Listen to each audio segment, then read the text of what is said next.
Bu ayda xüsusi bir gün var. Aşura günü var.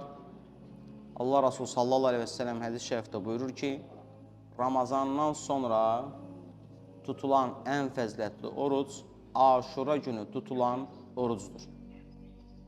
Və Aşura gününün orucu sünnət oruclardan sayılır.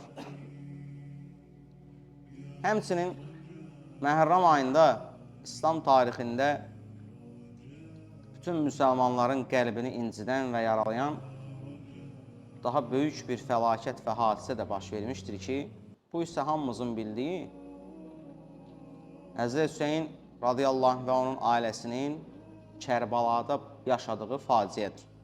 Bu bir həqiqətdir ki, qardaşlar, biz Əhl-i Beyti sevirik.